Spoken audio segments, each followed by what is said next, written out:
Bonsoir, bonsoir, bienvenue. Bienvenue au webinaire avec notre aventurier photographe Baptiste Bataille. Bonsoir Baptiste. Bonsoir. Voilà, donc c'est le Chili, donc ça, je ne m'en cache pas. Donc l'idée du voyage là-bas, donc, c'est aussi d'aller avec, j'ai été accompagné de deux, trois amis. L'idée, c'est de préparer un voyage pour y emmener après des clients pour chercher cet animal sympathique et mythique qu'est le puma, en fait. Et c'était la target du voyage. Donc, voilà. Mais comme à chaque fois, quand je fais des voyages de prospection ou de préparation, je regarde tout. En fait, comme ça, je vois si je dois plutôt l'axer sur les oiseaux, plutôt sur les mammifères, ou si j'arrête carrément ces destinations-là parce que c'est trop compliqué, etc. Et ici, c'était le Chili. Et pour ce voyage-là, j'avais pris mon bon vieux, mon Sony Alpha 9. Voilà. Et donc, du coup, j'ai passé en revue un peu toutes les rencontres que j'ai faites, et puis animalières, donc oiseaux dans un premier temps, et puis on va aller sur les mammifères pour bien sûr arriver sur l'espèce que j'ai vue, sinon j'aurais pas mis la photo en tête. Alors c'est pas la meilleure photo, je vous rassure, comme ça il faut tenir un peu jusqu'au bout. et, euh, et puis après j'explique un peu d'abord, voilà, comme d'habitude, hein, tu connais, donc ma petite phrase habituelle, et là ça prenait un peu tout son sens parce que les animaux, donc j'y suis parti en décembre, donc c'est au printemps en fait, la fin du printemps austral, et donc du coup les oiseaux, oui, ils sont comme chez nous au mois de mai, et les jeunes animaux sont nés, etc. Et donc il faut se lever tôt et se coucher tard.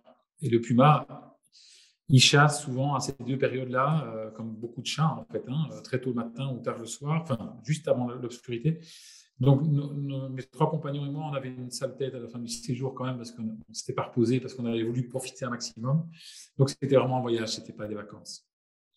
Donc, qui je suis, bon, ça, je vais le rappeler une fois, mais je passerai vite là-dessus parce que ce n'est pas le plus intéressant. Le matériel que j'avais pris, donc voilà, c'était mon Alpha 9 et mon 408, hein, qui ne me quitte jamais, en fait. Et pourquoi le Chili? Et après, la faune chilienne. En tout cas, j'ai illustré quelques animaux parce que j'ai vu, je viendrai plus tard, mais j'ai vu plus de 85 espèces d'oiseaux et plus de 20 espèces de mammifères. Donc, j'ai pas pu tout concentrer là en un webinaire, sinon ça va trop vite et on n'a pas le temps. Mais donc, du coup, voilà. Donc, j'ai fait oiseaux et puis quelques mammifères. Donc, voilà. Donc, moi, je suis Baptiste Bataille, je suis photographe, guide animalier, je suis donc j'ai ma petite agence de voyage qui était en stand-by depuis. Oui, voilà, ça va aller. Et puis regarde, là c'est moi qui suis près d'un puma, donc on se doute qu'il y aura d'autres photos qui vont arriver, mais c'est une photo prise par un de mes compagnons de voyage qui n'avait pas osé s'approcher du puma. J'expliquerai après le contexte. Donc voilà, donc ça c'est je suis ambassadeur Sony Benelux, hein, donc je suis content et fier de l'être. Et puis ça c'est mon site internet. Je vous invite à aller voir, c'est mon nom avec un .com à la fin. Donc j'avais pris l'Alpha 9, alors je me dis oui c'est pas mal, mais je vais reparler un peu de ce boîtier aussi parce qu'en fait c'était un peu le fer de lance. Alors j'avais repris à l'époque ce qu'on en disait, et avec des points forts et des points faibles qui étaient, ils sont balayés par l'Alpha 1 depuis. Mais je trouvais pas mal parce qu'en bas, il y avait des points faibles et je voulais revenir dessus. Parce qu'en fait, ce qui avait été évoqué par des points faibles ou des craintes, en fait, non, en fait. Donc, j'ai mis un M de trop, hein. Mais donc, les écrans tactiles et les menus, ils ont tous été complètement boostés depuis, sous les modèles depuis le 7S3, l'Alpha 1 et le 7.4. Avec aussi une remarque qu'on avait faite, à savoir qu'il y avait un boîtier maintenant, l'Alpha 9, qui était vraiment une machine de guerre et qui n'avait pas les objectifs sportifs. Bon, là, ça c'est complètement has-been parce que Sony a la gamme la plus étendue en fait, du marché au niveau des mirrorless. Il n'y a pas besoin de bagues, etc. Donc là, c'est has-been. Et au niveau des conditions extrêmes, là, moi, je l'ai trimballé, ce boîtier, mais alors là, il n'a rien compris. Il s'est retrouvé avec un taux d'humidité de quasi 100% à Bornéo et par moins 45 en Norvège ou en Himalaya. Il a fait quelques chutes malencontreuses, mais c'est toujours redressé. Donc voilà, donc c'est personnellement, je suis blindé en fait. Il est blindé ce boîtier. Donc il illustre bien, il lançait bien la gamme après pour les Alpha 7 et les Alpha 1 qui est derrière. Donc, le Chili, voilà, la Patagonie, donc voilà, on a toujours des images en tête quand on parle de Patagonie, on a les steppes, etc., la pampa avec les rochers, les buissons. Ouais, c'est un endroit qui est absolument splendide, mais vraiment splendide. On pense aussi pour les francophones à Florent Pagny, qui est parti là-bas avec sa femme et enfants, qui est chilienne d'ailleurs, sa femme, faire son ranch. Bon, voilà, c'est un pays qui est énorme avec 20 millions d'habitants, 750 millions d'hectares. Enfin, c'est vraiment un truc énorme avec 530 espèces d'oiseaux, donc c'est autant que toute l'Europe. Et surtout 103 espèces de mammifères. Donc là, ça, c'est quand même particulièrement intéressant. Avec un des emblèmes majeurs qui est le condor des Andes, donc un des plus grands oiseaux du monde, dont on parlera plus tard. Donc moi, voilà, j'avais commencé mon voyage à la fin du monde. Il est marqué, la route du fin du monde. Et de fait, c'est la fin du monde. Parce que Punta Arenas, donc c'est l'endroit où j'ai atterri, c'est un des aéroports les plus au sud. Après, il y a encore Ushuaia, mais voilà, en général, les bateaux partent de là pour aller en Antarctique. Donc, et ce qui est intéressant quand on va là sur cette ville, c'est qu'on sent qu'il y a un passé. Il y a un passé de baleiniers, les chasseurs de baleines, les grands aventuriers, ils sont tous passés par là, le détroit de Magellan, tout ça, c'est des pays qui sont chargés d'histoire. C'est comme le Svalbard ou le Spitzberg ou le Groenland. C'est des pays où il y a eu un grand passé, notamment baleinier, donc, où ils ont décimé quand même pas mal de baleines, mais on sent qu'il y a vraiment cette espèce d'atmosphère-là dans cette ville-là. Et donc nous, voilà, comme je disais, on est resté une dizaine de jours. On est parti de Punta Arenas, on est allé sur Torres del Paine et on est revenu sur Punta Arenas. Et autour de Punta Arenas, mais là je vais en parler, c'est assez intriguant pour un ornithologue européen. Et je vais venir tout de suite. Donc au-delà de voir 85 espèces au printemps et beaucoup de mammifères, dont 3 marins. Donc je viendrai. Punta Arenas, ça ressemble un peu à une ville du Far West, comme ça. C'est un peu une ville. Voilà, c'est ni moderne ni vieux, ça a un style un peu nord-américain, un peu Alaska, comme ça, même un peu plus dense. Donc c'est un peu particulier avec aussi des immeubles super modernes. Mais ça vaut la peine en fait, et on y mange très bien d'ailleurs. Ça vaut la peine d'y aller. Et alors on voit que le tourisme est très sur la nature. Il y a beaucoup d'agences pour vous emmener voir les baleines. Et d'ailleurs, c'est ce qu'on a fait aussi. Je ne l'ai pas documenté dans le webinaire de ce soir, mais on a pris un bateau, on est allé sur les îles en face et on a vu justement les manchots de Magellan, les dauphins de Magellan. On cherchait un phoque léopard, on a vu des lions de mer, une colonie de lions de mer. Donc c'est vraiment, en fait, c'est assez génial comme endroit. Et comme c'est un pays où un point de départ pour beaucoup de trekking, on peut presque arriver avec un sac à dos vide. Il faut la carte pleine par contre, mais on peut acheter tout son matériel sur place. Et dès qu'on est sur le port, on a directement devant nous l'océan avec toutes les espèces qui vont avec. Et donc, les gars qui étaient avec moi étaient obsédés par les oiseaux aussi, donc on s'y est directement mis. Et à peine sorti d'avion, on a déjà sur nos premiers cailloux 2 espèces de cormorans différents, à savoir le cormoran impérial et le roc cormoran. Donc l'impérial, c'est celui qui a une gorge blanche, et le roc, c'est celui qui a tout le cou noir. Rien que ça, c'est génial parce que quand on arrive en tant qu'Européen et quand on n'a jamais été dans un pays, tout est nouveau. Donc chaque espèce, c'est génial. Le moindre moineau, c'est pas celui de chez nous. Voilà, tout change, quoi. Donc c'est top. Et alors, donc tu es là en train de regarder les cormorans. Donc là, c'était juste pour la rafale parce que ce cormoran qui arrive, qui fait un jeune cormoran, un jeune roc cormoran justement, qui freine avec ses pattes, et qui est arrivé. Donc je me dis, je vais le mitrailler avec l'Alpha 9. Et puis tu regardes un peu derrière et tu vois, on croirait un dauphin ou un truc comme ça, mais en fait c'est pas un dauphin, c'est la baleine de Mink en Antarctique. Ça fait quand même 10 mètres et ça pèse jusque 10 tonnes. Et en fait, quand tu regardes, après, tu vois de fait, sur la photo d'après, c'était un peu raté parce que là, j'étais super loin et c'était en train de. Et puis, trouver la mise au point autofocus sur la mer comme ça, c'est compliqué, mais on voit déjà, tu vois, les vents à l'avant et puis des vents à l'arrière, ce qui a fait qu'on a vu que c'était une baleine. Mais ça, c'est génial parce que tu es dans un port, comme tu dirais Anvers, et puis devant, tu vois passer des baleines. C'est génial. Des bécassos qui sont chez nous des extrêmes raretés quand ils se sont trompés. qui est le Bécasseau de Berde. Donc celle-là, je m'étais amusé à me mettre à ras du sol avec le 402.8 pour essayer d'avoir un peu ce flou et isoler l'oiseau. Il y avait un petit vent qui balayait le sable, en fait, au-dessus des graviers, donc il y avait une espèce de flou, comme ça, je trouvais ça plutôt joli. Bon, bah, après, il y a moyen de s'approcher plus près et de l'avoir mieux. Mais voilà, donc ça, c'était le Bécasseau de Berde et je trouvais ça plutôt pas mal. Et puis surtout, ce qui est super excitant, c'est des espèces comme ça, en fait. Le pétrel géant, on ne peut pas le voir chez nous. Donc, c'est un oiseau qui est une envergure d'à peu près 1,50 m et qui a ce vol typique des oiseaux qui mettent rarement le pied à terre, on va dire, comme les albatros, etc. Donc, il prend vraiment des thermiques. Donc, il monte verticalement. Donc là, j'ai pris la photo quand il est vertical, parce qu'on voit sa tête est horizontale, mais son corps est vertical. Et en fait, ils font des plongeons comme ça en permanence et ils ne doivent pas battre des ailes. En fait. Et donc, c'est impressionnant à voir parce qu'ils font toujours ce mouvement-là. Donc, on sait qu'il va remonter vertical, redescendre horizontal, vraiment à ras de l'eau, puis remonter comme ça. Et cette espèce-là, c'est un carnassier un peu qui vient piller les colonies, manger les jeunes, etc. Donc, il n'a pas bonne presse, il n'est pas spécialement joli, mais ornithologiquement parlant, il est génial, cet oiseau-là. En plus, il a de l'odorat. Donc, ça fait partie des espèces qui ont des oiseaux qui sentent. Donc, ça, c'est quand même impressionnant parce qu'ils doivent trouver les charognes. Et donc, ils ont un odorat. Alors, bien sûr, depuis le port de Punta Arenas, tu vois un albatros à sourcils noirs, c'est bluffant. Ça, c'est le plus grand oiseau du monde. Hein. Donc, c'est pas lui. C'est un albatros le plus grand du monde. Le hurleur, ici, c'est le sourcil noir, mais ça fait 2,50 m, 2,60 m d'envergure. Donc, c'est énorme. Et de nouveau, c'est à ce même vol où tu peux l'avoir en vertical. Et ils sont connus pour faire des milliers de kilomètres en mer sans voir la terre. Hein. Ils ont mis d'ailleurs des balises pour un peu les suivre.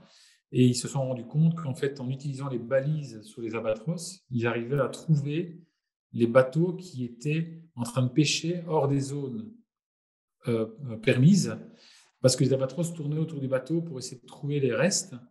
Et quand les bateaux n'ont pas activé un certain type de balise, ils peuvent normalement pas pêcher. Et donc, en fait, les policiers, l'armée, les gardes-côtes utilisent certains albatros marqués au GPS pour identifier certains bateaux en train de frauder au niveau de la pêche. Donc, c'est absolument génial, quoi. Je trouve ça marrant comme effet qui se coule de l'étude d'une espèce, quoi. Donc, quand on voit un, tu es content. Quand on voit 2, 3, bam, qui se posent un peu comme des goélands, c'est encore plus étonnant. Et ça, on voit que je suis vraiment sur le bord parce qu'il y a une espèce de kelp qui est là. Et donc, on est vraiment tout près, quoi. Donc, ça, c'est vraiment quelque chose de très déroutant pour un Européen. Avec des espèces, voilà. Le signacou noir, bon, ça, j'avais jamais vu, à part de temps en temps dans les trucs d'ornement, là, dans les collections de canards, tu peux de temps en temps tomber sur des oiseaux, tu ne sais pas d'où ils viennent. Là, ils sont en état naturel. L'oie de Magellan, voilà, comme son nom l'indique, le détroit de Magellan est là. Alors, bien sûr, tu n'as pas vu, mais si, tu as vu que derrière, c'était pas un caillou, c'est une autre espèce qui est dans le coin, qui, comme son nom l'indique, met la tête dans le sol, mais non, en fait, là, elle est juste en train de brouter, donc c'est un réa, donc c'est un andou. Voilà, en anglais, c'est réa. Cette espèce-là, elle porte le nom de Darwin parce qu'il l'a découvert quand il est passé là avec le Beagle, son navire. Alors, c'est particulier comme espèce. C'est pas farouche, mais ça se laisse pas approcher. Donc là, en plus, tu vois, elle avait, si on arrive à les compter, il y avait une quinzaine de jeunes là à ses pieds qu'on voit là. Et puis alors, tu as cette espèce de petite brume quand même qui se met. Donc, c'est toujours un peu compliqué à voir bien être des oiseaux au milieu des steppes. Mais bon, là, ça va. C'était pour l'espèce. C'est génial. En fait, c'est marrant de voir une autruche, peu importe où on est. Et ça fait partie des quelques espèces qui ne volent pas, bien sûr. Alors, je disais, il y a des espèces endémiques. Bon, tu vois, quand je mets Magellanique ou de Magellan, c'est chaque fois des espèces que tu ne peux voir que autour du détroit de Magellan. Là, c'est la bécassine de Magellan. Bon. Avant, c'était l'oie de Magellan. Donc voilà, il y a les dauphins de Magellan, il y a plein de trucs de Magellan. Mais voilà, ça, c'est assez intéressant. Et puis, comme tu peux le voir, je suis au 400 mm, c'est pas très farouche. Les animaux ne sont pas extrêmement farouches. En tout cas, les oiseaux, c'est encore un bon point quand on va dans ce genre de voyage-là. Tu vois, ici, l'équivalent du grèbe esclavon belge, mais sud-américain, avec cet œil rouge, mais on voit même dans l'iris des espèces de petites jonctions. Pourtant, ça allait vite, hein, parce que tu vois les éclaboussures d'eau, il était en train de plonger, remonter, replonger, remonter. Derrière, ils sont jeunes, en fait, qui regardent vers nous avec des petites lores oranges au niveau du bec. Mais voilà, c'était dans un tapis complet de mousse. Je ne savais jamais où il ressortait, mais je le trouvais plutôt sympa. Et là, j'étais couché à ras du sol sur la berge. Le caracara, une espèce de la buse locale, je vais dire. Tu vois, c'est pas un animal très rare. C'est assez grand, c'est surprenant, assez haut sur pattes, un bec énorme. Mais c'est vraiment un charognard, en fait. Il va là, il était sur le bord de la route parce qu'il y avait un renard qui s'était fait choper par une voiture et il était en train de le manger. Mais bon, un peu méfiant quand même, donc sur les piquets. Mais ça reste un animal qui est sympathique et qui est surtout déroutant. On ne connaît pas du tout ces espèces-là, quoi. Peut-être que ton bec aussi, avec les différentes couleurs, c'est c'est comme ça? Oui, c'est logique. Ouais? Ouais. Donc, Il a en vraiment fait, des différentes couleurs, ouais. c'est la peau orange et puis tu as le bec qui est bleu avec autour de la peau, enfin autour du bec de la peau. Donc, ouais, non, c'est normal. Et puis, ouais, je te dis, c'est une espèce qui n'est pas. Il y a deux espèces de caracara dans ce coin-là. Bon, on n'en a vu qu'une, mais c'était très bien. Et puis surtout, c'est en allant vers Torres del Paine. Donc, en fait, quand tu quittes Punta Arenas, tu traverses vraiment la Pampa avant d'arriver dans le parc national. Et donc, dès qu'on voyait quelque chose, on s'arrêtait pour essayer de le faire en photo. Les nandous, donc les réas, donc les autruches, c'est comme ça qu'on les voit. Elles promènent, elles se baladent un peu partout. Il n'y a pas de. Puis tu vois un peu des espèces comme chez nous. Donc là, ça c'était l'équivalent du hibou des marais. Bon, voilà, c'est la même. C'est aussi Asio flammeus, c'est la même chose que chez nous. Et puis, ben voilà, boum, tu tombes sur le maître des lieux, quoi, le symbole ultime, l'énorme condor. Alors, il faut du temps parce qu'en fait, il tourne, ça siffle hein, quand ça vole. Enfin, ça fait vraiment du bruit. C'est vraiment un gros planeur, quoi. Ça pèse extrêmement lourd, un condor, c'est plus de 10 kilos. C'est vraiment un oiseau très lourd. Et voilà, donc c'est le seul oiseau, c'est un vautour, mais c'est le seul qui se nomme vulture en latin. Il est à part de tout. Et lui aussi, ce sont des animaux avec une envergure qui font plus de 3 mètres, quoi. Donc c'est énorme. Et alors tu les vois tournoyer. Bon, ben là, on avait trouvé une carcasse. On attendait désespéré hein, d'avoir quelque chose. Et puis il y en a un qui est venu voir. Il ne s'est pas posé parce qu'il était méfiant. Donc, il a tourné une fois, il est passé, tu vois, pas très loin avec ses caroncules là, et cette peau un peu dégueulasse au niveau comme tous les vautours, quoi. Ils ont un peu une peau, ils n'ont pas de plumes sur la tête pour aller dans les charognes, etc. Avec des pattes de poule comme ça énormes. Et puis il tourne, et puis là je suis au 400 mm, et puis voilà, tu vois, il est passé juste vraiment un moment très près de nous. Je n'ai même pas su, j'ai à peine eu le temps de l'appareil. Donc il m'a jeté un petit coup d'œil comme ça, et puis voilà, donc c'est encore un jeune mâle subadulte.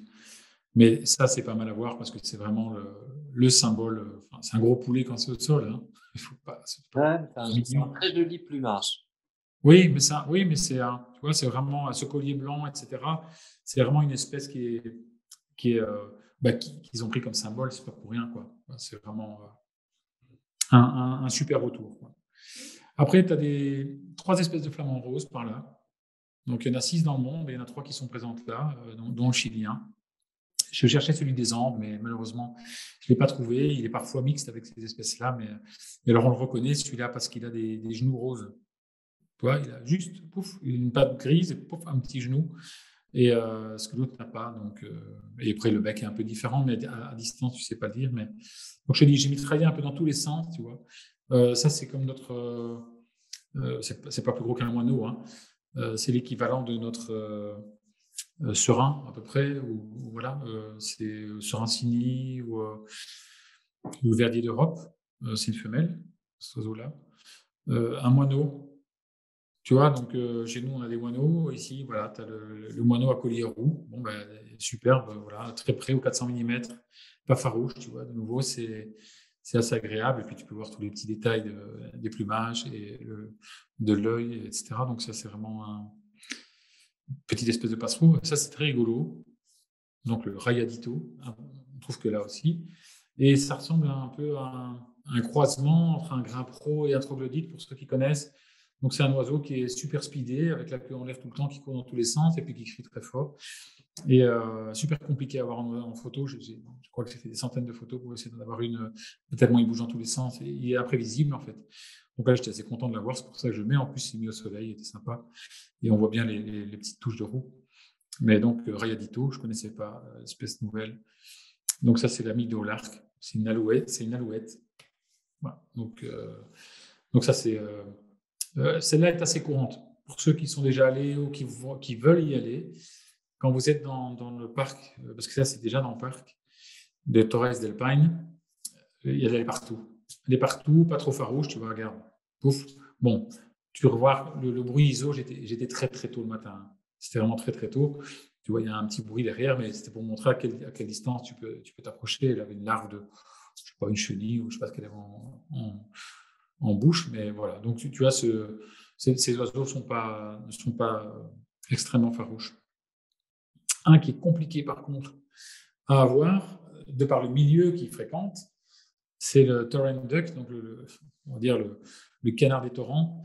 Et franchement, pour oser aller dans des torrents pareils, il est costaud, parce que impossible. Il n'y a aucun humain qui peut tenir là-dedans. C'est un truc de rafting, c'est la folie, quoi. Et en fait, ça, c'est une femelle. Et alors, elle plonge, elle va chercher des petits insectes dans le fond, elle remonte, etc. Et donc, tu ne sais jamais où elle est. Mais voilà, donc j'avais réussi à me poser pas loin et essayer de la voir une fois quand elle est ressortie. Mais c'est vif, extrêmement rapide, ça a une très très longue queue. Et en fait, ça utilise sa queue pour aller sous l'eau avec ses pattes. Donc, c'est incroyable comme ça peut remonter le courant. Le mâle était de l'autre côté, très loin, impossible d'avoir. Très beau le mâle, en fait. Avec beaucoup de blanc. Et c'est une espèce qui est parmi dans le parc de Torres del Paine. C'est une des 3-4 espèces que tout le monde vient voir, en fait. Tu as la petite chevêche des Andes, qui est visible là-bas. Tu as cette espèce-là, et puis il y en a 2 autres que je vais vous montrer en photo aussi, dont celle-ci, qui est la perruche australe. C'est gai de voir des perruches en Amérique du Sud, enfin si bas en fait. On s'attend toujours de les voir dans les forêts amazoniennes ou dans les forêts tropicales, etc. Là, c'est au milieu de nulle part, quelques arbres au milieu de la pampa, et tu as comme ça ces perruches avec ce ventre et cette queue rouge qui sont assez typiques, très bruyantes, très bavardes. Donc du coup, assez facile à trouver, mais très localisées. Donc voilà, tu vois, j'ai fait aussi en vol pour qu'on voit le dessous du ventre et comme quoi ça marche bien l'Alpha 9 aussi. Hein. Au niveau des rafales, ça aide, mais ça, j'y viendrai après pour la rafale, parce que je l'ai illustré avec une autre espèce. Donc là, et puis après, ça, ce sont des flickers. On n'a pas ça chez nous non plus. C'est la famille des pics. Donc tu as le mâle qui est au-dessus à gauche parce qu'il a une petite moustache et 2 femelles qui sont sous les piquets et qui s'amusent un peu à traîner autour de lui. Bon, bah voilà. C'est typique de là aussi. Surprenant de voir ça en plein milieu ouvert, quasiment sans arbre. Ils utilisent d'ailleurs les piquets comme perchoir, mais les piquets électriques, les piquets de clôture, etc. Pas très bruyant d'ailleurs. Mais aussi, on peut le trouver assez facilement, malgré tout, dans le parc. Mais ça, c'est, entre guillemets, celui qu'on trouve partout. Et puis, le pic de Magellan, comme son nom l'indique, qui est donc une espèce endémique de là-bas, qui est un des plus grands pics qui existent. Alors, chez nous, on a le pic noir. Il est un peu plus grand que le pic noir. Et donc, ça, tu as ce mâle avec cette espèce de petite crête, cette tête toute rouge. Ça, c'est plein pot, hein, donc c'est au 400 mm aussi. Donc, tu vois, de nouveau, relativement peu farouche, curieux. C'était la période de reproduction aussi, donc il criait dans tous les sens, il venait dans tous les sens, il était très actif. Donc ça nous a permis quand même de la voir un peu plus près. Mais ça fait partie la perruche. Celui-là, la chevêche, la petite chevêche et le canard, c'est vraiment les 4 espèces que les ornithologues viennent tous chercher là-bas parce que c'est vraiment le super spot pour ça. On arrive doucement en mammifères. Alors, ça, c'est le culpéo. Donc, c'est une forme de renard. Alors, typique de là-bas aussi, avec ces petites pattes trousses et le petit triangle noir à l'arrière de la queue. C'est comme ça que tu peux le reconnaître. Alors, il y a 2 espèces de renards là-bas sur le coin et ça, c'est celle que j'ai pris le plus en photo parce que c'était pas le Andean Fox le plus classique. Ça, c'est le Culpeos, c'est plus rare. Et, euh, et en fait, il venait de chasser un truc, donc j'ai essayé de voir un peu mieux ce que c'était. En fait, il s'est rapproché et c'est une petite alouette. Donc, il avait gentiment chopé une alouette. Donc, soit il avait trouvé un nid qui était la femelle couvée, donc il a mangé. Mais c'est pas farouche, donc de nouveau, pareil. Euh, alors, il y a une raison. Les animaux là sont pas. Déjà, c'est un parc national. Donc les animaux ne sont pas maltraités ou on ne tire pas dessus, etc. Et puis, les humains, ils n'y font pas attention. C'est un animal qui traîne, ils n'y font pas gaffe. Donc tu vois, en plus, tu as des décors, hein. Tu as les arrière-plans enneigés ou pas. Donc tu as quand même pas mal de choses que tu peux t'amuser à faire là. Au printemps, la lumière est très bonne, le climat est très bon, il ne fait pas très froid. Enfin, il fait froid, mais ça va. Enfin, je veux dire, il fait peut-être -10 la nuit, mais t'es pas dehors. Donc, et, euh, et puis, les oiseaux chantent partout, la lumière est bonne, et il y a des jeunes de plusieurs espèces qui sont déjà là. Et donc, tu peux t'amuser un petit peu avec ces animaux qui viennent très près.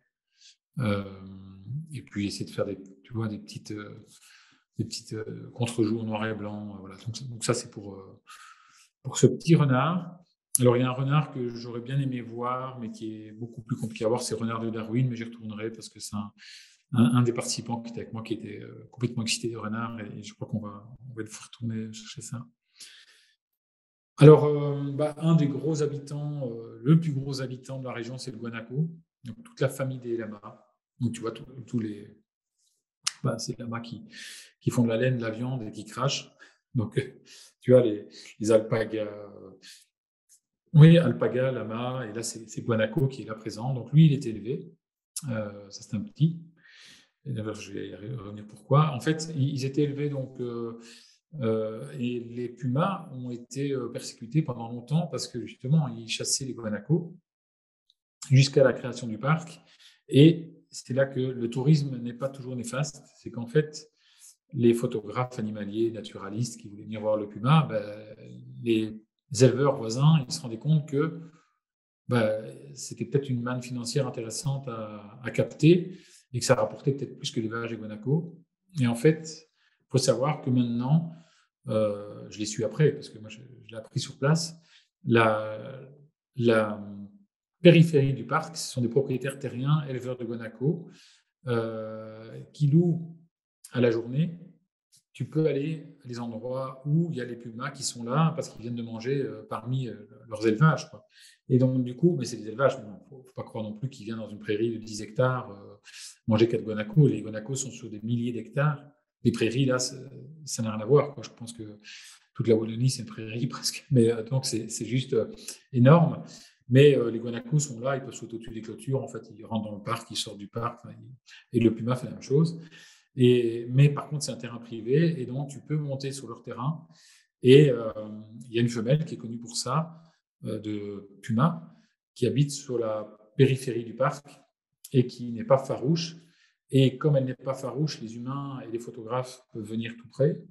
D'ailleurs, tous les portraits que tu vois de puma à Punta Arenas, à Torres del Paine, c'est par là que ça s'est fait. C'est rarement dans le parc. C'était juste à côté, hein, c'est une clôture. Hein. Enfin, c'est 3 barbelés, quoi. Et, et en fait, cette femelle-là, en étant confiante par rapport aux humains, les jeunes le sont devenus aussi. Et donc, du coup, ça a vraiment donné un essor énorme au niveau de la visite du parc de la visite du parc et alentour pour les pumas. Et donc, tu as énormément de touristes qui viennent pour essayer de voir les pumas. Et selon ce que tu payes, tu les vois mieux ou tu les vois pas parce que tu vas à côté chez le propriétaire. Mais en soi, même s'il y a de l'argent derrière, je trouve que c'est pas mal comme réussite parce que tu fais passer un prédateur de nuisible à pas nuisible. Et maintenant, la population de pumas, c'est la plus haute densité de pumas au monde, Torres del Paine. C'est l'endroit où il y en a le plus. Alors, il faut savoir qu'il n'y a pas que cet aspect-là qui fait que. Il n'y a pas que ce côté, les hommes ne tirent plus dessus. Il y a aussi le fait qu'il n'y a pas de loup, il n'y a pas d'ours.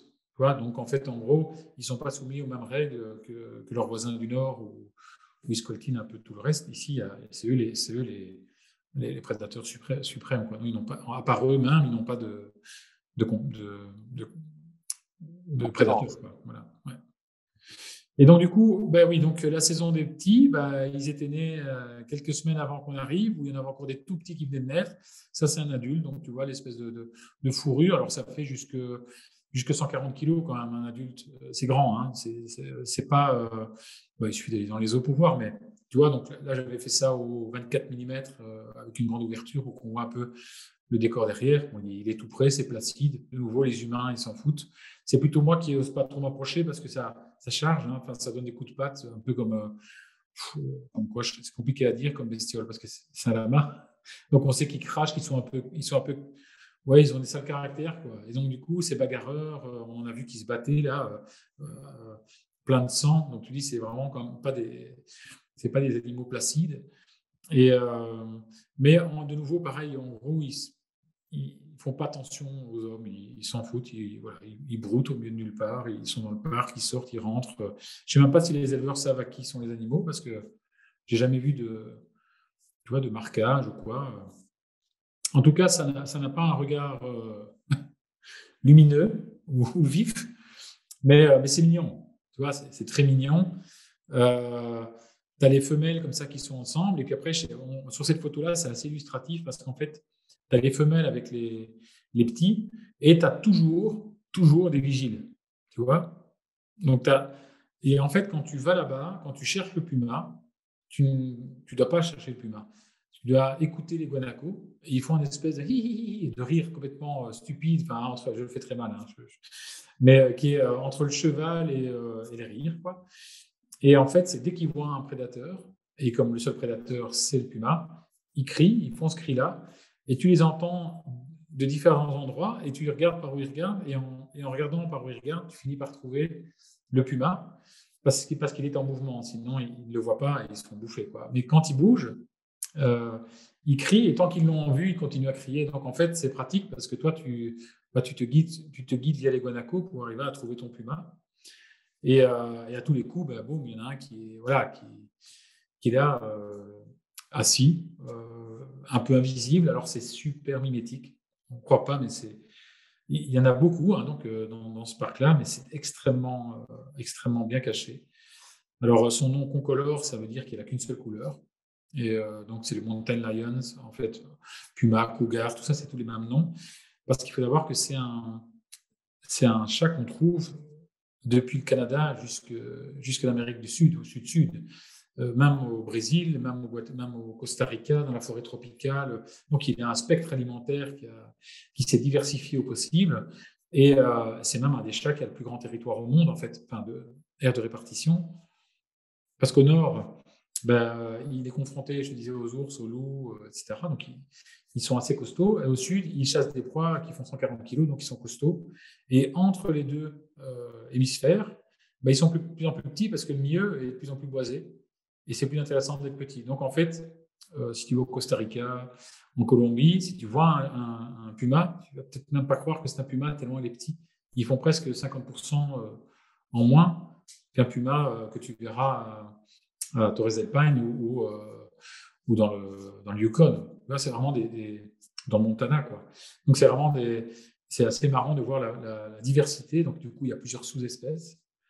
Et la plus grande, une des plus grandes, c'est celle qu'on trouve à Torres del Paine. Alors, il a une mauvaise réputation parce que dans le Nord, de temps en temps, il tue des gens, quoi. Donc, parce que de un, il est chassé, et puis il a toujours un peu été persécuté, et puis un humain, ça reste un bipède qui est pas très doué, qui court pas vite, qui monte pas bien aux arbres, qui nage pas bien. Donc, en gros, ça reste une proie facile. Et même si c'est pas sa proie de prédilection, c'est déjà arrivé que des pumas, cougars ou mountain lions, comme ils veulent, s'en prennent aux hommes, à des joggers perdus dans les bois. Et là-bas, à Torres del Paine, il n'y a eu que 2 accidents mortels. Le premier, c'est un gars avec un chien qui a couru derrière le puma, qui s'est retourné, et le chien est revenu sur le mec, chez son maître. Et bon, malheureusement, il a eu un souci. Et le deuxième, c'était quand un homme traversait un pont. Et dans l'autre sens, il y avait un puma qui venait et il s'est senti piégé, et donc il a chargé le monsieur, donc, qui a été blessé, mais qui est mort de ses blessures. Mais sinon, il n'attaque pas l'homme, en fait. Il s'en fout, mais royalement. Mais quand je dis royalement, c'est le bon terme. Alors, il est supposé être solitaire, mais depuis quelques années, on remarque qu'il y a des groupes de pumas qui se forment, un peu comme des lions en Afrique, et, et qui chassent et qui partagent des proies. Donc ça, c'est un nouveau phénomène. Étant donné la densité, peut-être que l'éthologie change, donc on va voir un peu. Alors, en termes de taille, voilà, ça fait 2 mètres 30 queue comprise, 70 kg pour un mâle, 40 kg pour une femelle. Alors, il faut quand même se rendre compte qu'ils tuent des guanacos qui font 140 kg, donc c'est pas rien. En fait, ça attrape la proie au niveau du cou et en fait, ça casse la nuque. Donc, peu importe la taille de la proie, il arrive à bien se placer pour tuer l'animal. Donc, c'est pour ça qu'il peut se permettre de tuer des plus grosses espèces. Et ça court à 70 km/h. Et surtout, ça fait des bonds de 12 mètres en partant à l'arrêt, jusqu'à 4-5 mètres en hauteur, quoi. Et donc, moi, j'en ai vu un chasser. Quand il commence à se mettre en route, tu vois, il fait des bonds, mais des bonds sans fin, quoi. C'est absolument impressionnant. Le premier qu'on a vu, on l'a vu un peu comme ça. On arrivait en voiture et on l'a vu comme ça, vraiment, hop, traverser la route. Donc ça, c'est pris de la voiture, de la fenêtre. À peine le temps de garer la voiture. Et voilà, donc c'est 2 photos depuis la voiture. Je gare la voiture et puis il est comme ça, en fait. Et en fait, c'est pour ça que j'ai mis une de ces photos-là en tête. Le puma, malgré qu'il n'y ait pas grand-chose, c'est comme ça, en fait. Il est complètement caché, immobile. Il attend soit que ça passe, un guanaco, soit voilà, il n'a pas envie d'être au soleil, ou il est discret. Et donc, tu peux passer 1000 fois à côté, en fait, même à pied. Et c'est ça qui est extrêmement impressionnant pour cette espèce qui est quand même pas petite. C'est de se dissimuler, mais en une fraction de seconde, quoi. Et donc, du coup, on a essayé de se mettre un peu mieux pour mieux le voir, tourner à gauche, à droite, tout en ne sachant pas trop si on pouvait sortir, enfin, s'éloigner trop de la voiture, etc., quand même, parce que s'il était caché, c'est qu'il avait une raison. En plus, c'est un mâle, tu vois, il a une bonne bouille, il a des assez grosses joues. Donc, on se dit, on ne sait jamais. Bon, voilà, donc on a quand même réussi à la voir, tu vois, en train de bâiller, etc. Et puis, il s'est levé. Bon, il a gentiment bien voulu nous regarder. Bon, tu vois, cette petite tête un peu. T'as pas trop envie d'aller l'embêter. Il est peut-être bougon ou je sais pas, mais en tout cas, il était assez costaud en plus. Tu vois, le cou fait la taille de la tête, donc c'est quand même un beau bébé. Et puis, il nous a un peu reniflé, puis il est parti. Alors, j'ai voulu faire une petite feinte, mais c'est pas nous qui l'avons reniflé, c'est une moufette. Ouais. On comprend. Voilà, ça, vaut mieux pas toucher, hein. Ça, c'est vraiment le skunk ou la moufette. C'est un truc, voilà, si tu asperges d'urine, tu es bon, tu sens pendant 15 jours et il n'y a plus personne qui est ton ami pendant, pendant le truc. Mais par contre, c'est pas farouche, ça mangeait un peu tous les insectes dans la prairie, etc. à côté de nous. C'est plus nous qui reculions quand elle s'approchait parce qu'on dit si jamais elle se retourne et qu'elle fait. On est coincé. Donc, mais voilà. Donc, sinon, le puma, en fait, je vais y revenir. Donc, on en a vu à peu près, on en a vu 9 sur le moment où on était dans le parc, plus ou moins près. On a eu une chasse qui a réussi, mais qui, malheureusement, la fin de la chasse s'est faite derrière une colline, donc on n'a pas su la voir, mais il avait pris un jeune guanaco. Il faut savoir que le guanaco, comme je dis, c'est pas très malin. Le puma était venu près de notre voiture, s'est caché derrière notre voiture, et la mère qui voyait plus le puma, alors que tout le monde criait, enfin tous les autres guanacos criaient, elle est venue voir s'il n'arrivait pas à le voir, et elle s'est rapprochée trop près, et son jeune suivait. Donc dès qu'elle l'a vu, elle a couru, mais le jeune, il n'a pas eu la vitesse, et donc s'est fait manger tout cru. Mais bon, voilà, c'est comme ça.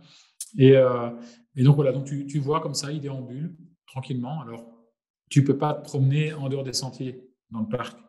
Toujours un peu frustrant. Il y avait des télés japonaises qui étaient là pour te donner un documentaire. Eux, ils avaient toutes les autorisations et tu les voyais un peu partout dans le parc. Et toi, tu étais coincé sur le sentier et tu voyais passer un puma à 100-200 mètres et tu pouvais pas y aller. Bon, parfois, il s'approchait vachement mieux. Donc là, ça, c'est pas mal, tu vois, quand tu as. Alors toujours, comme la plupart des félins, il ne pose pas sa patte à plat, il la pose de côté et puis le milieu. Il met d'abord le côté et puis le milieu. Tu vois, la main, elle est pas plate. C'est pour faire moins de bruit. Donc quand il marche, il marche comme ça. Et alors, bah, tu as quand même des ça, c'est une femelle. Je pense même que son nom, c'est Sister, parce que c'est son territoire. Là, en fait, elle est assez connue. Et alors, tu vois, tu as cette différence avec l'arrière qui est plus haut que l'avant. Et en fait, c'est un animal qui saute beaucoup. Et quand il court, il fait des bonds plus qu'il ne court, en fait. Et les deux pattes sont assez petites à l'avant pour vraiment attraper l'animal, l'enserrer bien fort et puis après mordre le cou. Donc, il est vraiment bien fait pour son job, quoi. Il a une mâchoire extrêmement puissante. D'ailleurs, tu le vois, hein, si elle est ronde comme ça, c'est parce que les muscles sont bien là. Et donc, du coup, après, voilà, il peut venir très près. Donc là, 400 mm, pareil. Alors ça, c'est la photo que j'ai retravaillée. Je pense que ouais, donc j'étais là, donc tu vois, donc mes amis étaient une cinquantaine de mètres derrière moi. Le puma est passé à, si tu regardes les piquets à gauche, 1, 2, 3, 4, 5, 6, il pouvait passer à 10-12 mètres devant moi, 12 mètres peut-être. Donc j'ai fait cette photo-là, il était 4 heures du matin en fait. On ne voit pas sur l'image avant, mais il est 4 heures du matin. Donc j'ai réussi à récupérer comme ça, avec un bruit qui est correct en fait.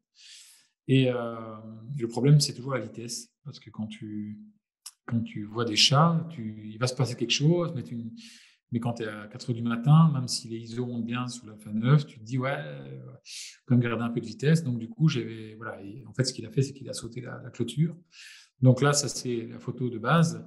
Mais j'ai la série retravaillée. C'est d'ailleurs mes dernières images de Puma que je vais te montrer. Comme ça, je suis plus ou moins dans les temps. Et en fait, c'est une rafale, donc je vais les passer assez vite et puis je vais revenir. Mais c'est pour montrer qu'en fait, l'autofocus n'a pas lâché le Puma. Et ce, pendant les 20 images où tu te doutes, ça dure une seconde, hein, ce genre de petit schéma, ce truc. Et là où il l'a perdu, c'est parce qu'il avait vu autre chose. Il y a un petit oiseau sur le piquet. Mais en fait, c'est pas ça. Je crois que c'est simplement moi qui bougeait mon appareil et qui a raté le coup. Mais donc, si tu regardes, ça va très vite. Et ce qui est impressionnant aussi, c'est que bon, hormis, donc, comme je te dis, ces deux pattes arrière qui sont très grandes, bon, il n'a pas pris un pas d'élan, hein, il a fait joup comme ça. La vitesse, elle est là, et tu vois sur la queue, tu as l'eau tu vois, parce qu'il fait humide, il est 4 heures du matin, tu as l'eau qui s'en va de la queue comme Ouais, ça. ouais, ouais. Ouais. Donc tu vois, elle est encore là. Donc, mais ça fait balancier la queue, mais voilà, c'est vraiment les pattes, tu vois, qui font tout. Les deux pattes avant sont contre le corps, c'est vraiment les deux ressorts arrière qui font ça. Alors, il faut savoir que moi, en Inde, j'ai vu des tigres faire des bonds de 3 mètres sans toucher un grillage. Donc lui, à la verticale, il peut faire entre 4 et 5 mètres à la verticale. Donc, il n'y a pas de... Pour lui, c'est rien du tout, quoi. Voilà, donc ça, c'était ma rencontre avec le puma. J'en ai eu d'autres, mais je t'ai dit, j'ai essayé de pas faire ça pendant 6 heures, en sachant que je vais y retourner assez prochainement, avec la fin notamment. Donc, ça va donner autre chose. Et je vais justement aller visiter aussi cette partie donc, privée. Donc, je vais faire les deux parce que j'estime que ça se mérite, hein, Puma. Il ne faut pas juste donner X dollars à quelqu'un et puis il t'amène devant et en une journée, tu as vu ton Puma. C'est pas mon trip. Moi, j'aime bien les chercher, les trouver moi-même. Mais pour avoir des photos, tu vois, j'irai sans doute une journée avec ce mec qui est un guide attitré du parc en plus, hein. Donc voilà. Alors, de nouveau, moi je reviens sur l'Alpha 9 parce que c'était quand même le premier, le précurseur, hein. Pour moi, c'était aussi l'occasion de rappeler que c'était ma première entrée. Bon, en tout cas, chez Sony, c'était via l'Alpha 9. Et alors, du coup, il y a une mise en jour qui a été faite ici il n'y a pas très longtemps, d'ailleurs, en décembre, je pense, 21, pour ceux qui en ont un, qui ne l'auraient pas fait. Je pense, hein, en décembre 2021, hein, je crois qu'il y en avait une. Oui, oui, je pense. Je pense qu'on avait Ouais. tout remis à jour. Le 9 et le 9.2, hein, je pense que C'est ça, les ouais. deux, ouais. Donc pour la partie Alpha 9, on a mis, les mises à jour disponibles. Mm. N'hésitez surtout pas à regarder sur les sites d'internet de Sony Alpha Mm. pour revérifier tout ça. Ouais. Alors, du Actuellement, si coup, vous avez l'Alpha 9 et l'Alpha 9 2, n'hésitez pas à faire le upgrade, de mise à jour, parce que ça C'est vaut. toujours, c'est toujours une agréable surprise, hein, ça, Ouais. les upgrades. Je l'avoue, c'est agréable de voir. Alors, on découvre parfois qu'on a un nouveau boîtier, en fait. Mmh. Et ça, c'est quand même génial. Ça, c'est une bonne chose. Et puis, ce sont toujours les mêmes batteries. Oui, Depuis l'Alpha 9 jusque la fin. Et ça, c'est aussi extrêmement appréciable. ouais, c'est Donc, aussi un avantage. ouais. Alors, du coup, voilà, moi, je rappelle juste, voilà, que, bah oui, pour moi, si je devais résumer en 3 mots, l'Alpha 9, c'est un costaud qui fait 20 images secondes avec un autofocus de malade, quoi. Voilà, ça, c'est en plus de monter dans les ISO. Et bah, le 402.8, ça reste pour moi un des objectifs phares de l'animalier. Bien sûr, on peut l'utiliser dans le sport, etc. Mais le sport et l'animalier, ça se ressemble très fortement, hein. C'est de la vitesse, la vitesse et du mouvement, plus ou moins prévisible en sport et pas du tout prévisible en animalier. Et donc, du coup, voilà. Mais là, cette optique-là est géniale. Et quand on met derrière un boîtier comme un Alpha 9, Note 2 ou 1, ou même 7.4, c'est monstrueux, quoi. On a des autofocus qui font mal. Et alors, du coup, aussi, le fait d'avoir un extendeur 1.4 ou 2, ça prend pas excessivement de place. Et donc, et ça perd pas d'autofocus. On n'en perd pas. Oui, on perd un peu d'ouverture, mais quand on part à 2.8, c'est tout à fait jouable et ça prend pas la place d'un 560, justement, en plus dans le bagage. Et rapidement, un petit coup, je les ai ici, hein, toujours, mais c'est les deux bouquins, il ne marchera pas parce qu'il floute tout. C'est les deux bouquins à prendre si vous allez là-bas. Et de nouveau, cherchez pas le puma, cherchez les guanacos. Écoutez les guanacos, cette espèce de rire ridicule, vous allez le reconnaître tout de suite. Et vous cherchez celui qui le fait et où il regarde. Et c'est par là qu'il faut braquer vos jumelles. Et à Punta Arenas, alors là, vous pouvez voir des baleines, des dauphins, des albatros depuis la plage. Et ça, c'est quand même assez extraordinaire. Et donc, je vais bientôt, je vous dis, j'ai le projet d'y retourner. Donc, n'hésitez pas à me le faire savoir si ça vous dit de venir avec moi. Je le mettrai probablement sur mon site, mais si le voyage le remplit juste parce en fait, c'est en général ce qui se passe, c'est que via, le voyage se remplit et j'ai même pas besoin de le mettre sur mon site, donc je le mets pas. Donc, je suis pas bon commerçant parce que je ne dis pas ce que je fais, je le dis a posteriori, mais donc, faut toujours mieux m'envoyer un petit mail pour savoir, ou aller jeter un œil quand même sur mon site quand je le mets. Et puis, comme disait l'adage que j'ai trouvé sur une barrière, hein, le secret de la vie, c'est de la prendre comme elle est. Je trouvais ça pas mal comme dans ce contexte-là. Donc voilà, c'est fini pour le Chili, en tout cas en ce qui me concerne maintenant. J'ai des milliers de photos, hein. J'ai fait un espèce de résumé rapide, peut-être trop rapide, je ne sais pas, tu me dis. En tout cas, j'ai fait c'était ma première rencontre avec le puma. J'ai tiré un peu à tout va dans tous les sens. J'ai eu, je dis 9 pumas, j'ai des photos de chasse, de trucs, mais j'ai pas tout mis. Et j'en garde quand même pour moi. Et puis j'y retournerai bientôt. Et Baptiste, c'est quoi le temps que tu as passé? J'ai passé 10 jours, Ah tout ben, compris. Non, 10 jours tout compris. Donc en fait, 6 jours sur place. non, donc Et c'est en quand 6 même, jours, c'est quand même parce que tu reçois, allez, tu vois quand même beaucoup de choses, beaucoup d'animaux oui, sur oui. dans ce temps-là. Oui, oui, alors après, voilà, sur les 6 jours, moi, alors après, le premier jour, c'est toujours compliqué quand tu vas en tant que guide avec des gens, tu dis, ouais, si on ne voit pas de puma, ça va quand même être un peu embêtant, quoi. Et quand le premier jour, celui qui a traversé la route, qui s'est caché dans le buisson, tu le vois, tu dis, OK, bon, maintenant, plus de pression, ça va aller. Et en fait, en général, ça se passe encore mieux après, parce que voilà, tu finis par le voir tous les jours quasiment. Je te dis, on en a vu 9, 9 en 6 jours, donc ça fait plus qu'un par jour. C'est vraiment pas mal, quoi. Après, il y a plein de paysages à faire. Il y avait un passionné des plantes avec nous. Voilà. Et donc, c'est pas mal. Et puis, sur Punta Arenas, on a fait une sortie en mer aussi. Donc, ça, c'est quand même aussi intéressant à faire. On voulait en faire une plus longue pour aller chercher le phoque léopard et les manchots empereurs. Manchots royaux, pas empereurs, manchots royaux. Mais la météo était pourrie, en fait. Et donc, du coup, on n'a pas su le faire. On s'est juste rabattu sur une petite île qui est en face, où il y avait une colonie de manchots de Magellan. Comme ça, on a vu le manchot de Magellan. Et en venant, ils se sont arrêtés sur un rocher qui était envahi par les lions de mer. Et tu vois ces espèces d'énormes bêtes là qui sont en colonie, qui puent, qui crient dans tous les sens.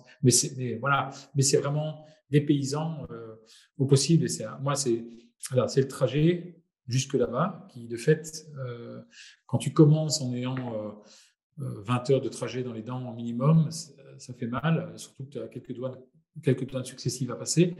Mais après, c'est que du bonheur là-bas, quoi. Franchement, je recommande chaudement. Eh ben, super. Merci beaucoup, Baptiste. Merci beaucoup de nouveau faire voyager, de nous faire découvrir le Chili. Et aussi, j'étais un peu fort étonné parce que cette fois-ci, c'était la première fois qu'on fait un peu un webinaire avec le 400. Vraiment, on focus sur le 400 et quand même assez remarquable comme objectif. Et polyvalent, quoi. Tu vois, je te dis, Équivalent, oui. quand tu fais parce qu'au début, quand tu fais de l'ornithologie, tu dis toujours 400, c'est la limite. Mais bon, 402.8, c'est pas la limite. 402.8, c'est différent parce que tu peux lui remettre un 1.4 dessus et un 560 top, quoi, tu vois. Et donc, oui, c'est pas une limite, c'est assez polyvalent. Et les convertisseurs, tu les mets dans tes poches, ça ne prend pas de poids ni de place. Donc, c'est vraiment un. Mais dès que tu fais des mammifères aussi, c'est c'est top. Parce que ça, pas, tu peux cropper dans ton image. Maintenant, tu mets la fin dessus, tu as 50 mégapixels, tu peux recropper dessus, même si tu n'es pas tout près. Mais la luminosité qui garde et tu fais garder de la vitesse pour l'animalier, moi, je trouve ça génial, quoi. C'est une super optique. Donc, Mais ici, je vais tester l'autre, hein. Je vais tester grand frère prochainement. Je oui, dis pas oui, où, oui. mais je vais tester grand frère avec mon Alpha 1 et j'espère amener ce qu'il faudra pour une prochaine fois. Ah, Ben, voilà. Baptiste, je te remercie beaucoup pour ce soir, pour la présentation. Je te souhaite un excellent voyage très bientôt. Et au public, je vous souhaite tous et encore une excellente soirée.